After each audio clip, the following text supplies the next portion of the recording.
नमस्कार, स्वागत है आप सबका राजनीति के इस अखाड़े में। मेरा नाम है अजय सेतिया। मित्रों, यह बात किसी से छिपी हुई नहीं है कि चीफ जस्टिस डीवाई चंद्रचूड़ जमानत पर ज्ञान बांटते घूम रहे हैं।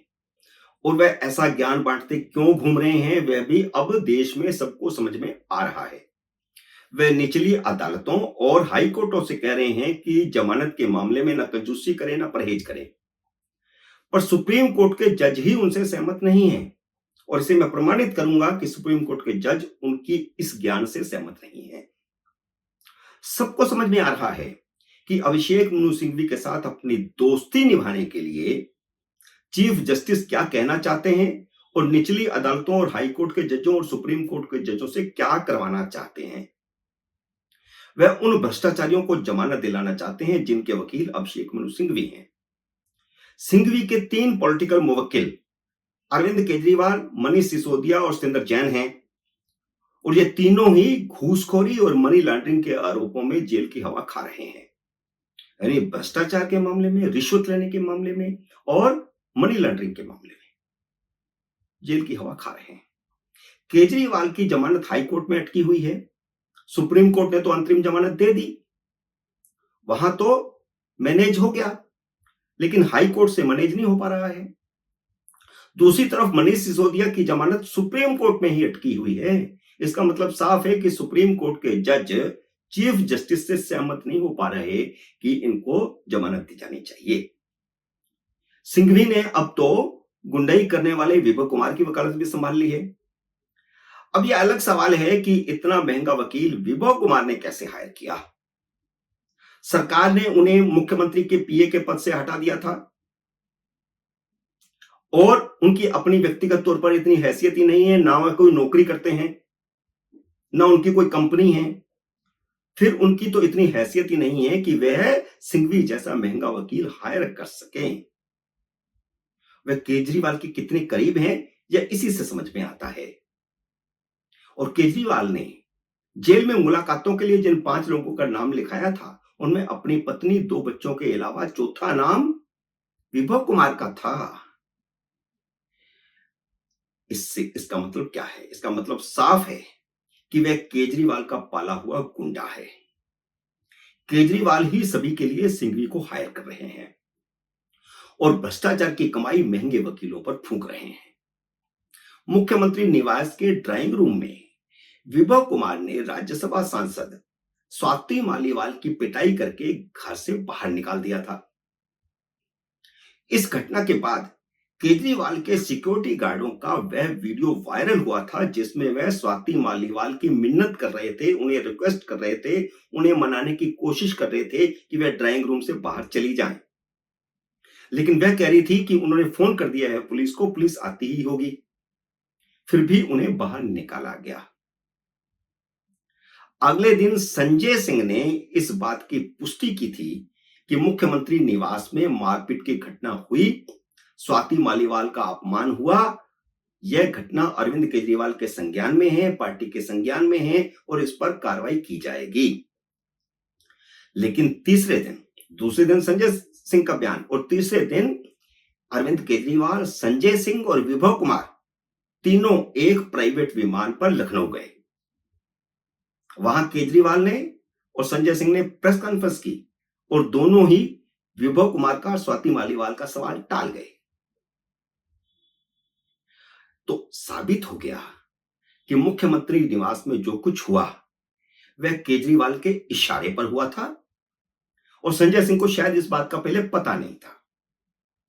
इसलिए घर में मौजूद होते हुए भी वह स्वाति मालीवाल का बचाव करने नहीं आए थे। जब स्वाति को यह एहसास हो गया कि उस घटना के पीछे खुद केजरीवाल का हाथ था, क्योंकि उन्होंने प्राइवेट विमान पे उन तीनों को देख लिया, केजरीवाल का कितना खासुल खास था कि संजय सिंह के साथ वे भी जाता है, तब जाकर के उन्होंने 16 मई को एफआईआर दर्ज करवाई। अदरवाइज उससे पहले जब वह घटना के तुरंत बाद पुलिस स्टेशन गई थी तो उन्हें संजय सिंह और कई और आम आदमी पार्टी के बड़े नेताओं ने मनाने की कोशिश की कि इस पर कार्रवाई की जाएगी, आप एफआईआर दर्ज न करवाएं, तो उन्होंने नहीं करवाई थी। लेकिन जब उसी विभव कुमार को केजरीवाल अपने साथ लिए घूम रहे थे, तो फिर उनको एफआईआर दर्ज करवानी पड़ी। सिंघवी उसी विभव कुमार को जमानत दिलाने सुप्रीम कोर्ट गए थे। सिंघवी को लगता था कि उनकी याचिका चीफ जस्टिस के यहां लग जाएगी तो वह आसानी से जमानत करवा लाएंगे, पर उनकी याचिका लग गई जस्टिस सूर्यकांत के बेंच में। साथ में थे जस्टिस दीपांकर दत्ता और उज्जवल भुइया। याचिका सुनते ही जस्टिस सूर्यकांत भड़क गए। उन्होंने कहा कि मुख्यमंत्री ने अपने घर पर गुंडे पाल रखे हैं। ये जो पहले मैंने शब्द गुंडा इस्तेमाल किया था वो इसीलिए किया था क्योंकि एक जज ने विभव कुमार को मुख्यमंत्री के घर पर पाला हुआ गुंडा कहा है। जस्टिस सूर्यकांत ने उसी को गुंडा कहा था जिसकी वकालत करने सिंघवी आए थे। जज ने सिंघवी को भी जमकर धो दिया और यह पहली बार हुआ है कि सिंघवी अदालत में धोए गए। उन्हें भी उनकी औकात दिखा दी गई। जो सुप्रीम कोर्ट को अपनी जेब में समझता था और अब भी समझता है। जज ने लगते हाथों केजरीवाल को भी जमकर उनकी औकात दिखाई कि जिस घर में वह रहते हैं वह उसके बाप की जागीर नहीं है। सिंघवी मुख्यमंत्री निवास को प्राइवेट प्रॉपर्टी न बताते तो कोर्ट केजरीवाल के खिलाफ इतनी सख्त टिप्पणी नहीं करती। उन्होंने कहा कि स्वाति मालीवाल एक प्राइवेट प्लेस में गई। वह प्राइवेट प्लेस नहीं है, वह जनता की गाड़ी कमाई से बना हुआ मुख्यमंत्री निवास है।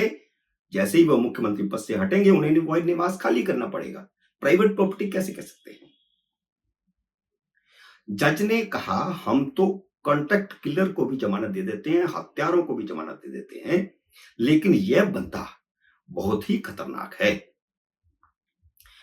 इसे मुख्यमंत्री के पीए की नौकरी से निकाल दिया गया था। फिर वह मुख्यमंत्री निवास में क्या कर रहा था? मुख्यमंत्री ने अपने घर में गुंडे पाल रखे हैं। यह टिप्पणी जज की। भले ही बेंच ने दिल्ली पुलिस को 7 अगस्त को अपना पक्ष रखने का नोटिस दिया है, लेकिन जज ने यह भी कहा कि जिस बंदे की मुख्यमंत्री निवास में एंट्री है, जो मुख्यमंत्री निवास में जाकर के एक राज्यसभा सांसद की पिटाई कर सकता है, अगर उसे जमानत दे दी गई तो वह सारे सबूत नष्ट कर देगा। जिस आदमी की मुख्यमंत्री की ड्राइंग रूम में एंट्री है, उसके खिलाफ बोलने की किसे हिम्मत होगी? हमें नहीं लगता कि उसे कोई शर्म आती होगी। अब इससे ज्यादा जज क्या टिप्पणी कर सकता है? शर्म तो अरविंद केजरीवाल को भी आनी चाहिए।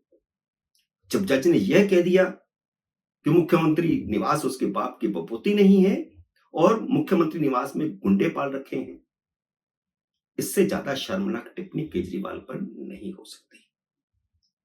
सिंघवी यह कहते हुए जमानत के लिए गिड़गिड़ाते रहे कि स्वाति मालीवाल के आरोप विश्वास करने योग्य नहीं है। सिंघवी की दलील थी कि स्वाति मालीवाल की यह घटना जो है यह तो 13 मई को बताई जा रही है। बताई जा रही तो ऐसे कह रहे हैं जैसे उस समय मीडिया में कुछ आया ही नहीं था, जबकि लाइव टेलीकास्ट हो रहा था सब कुछ।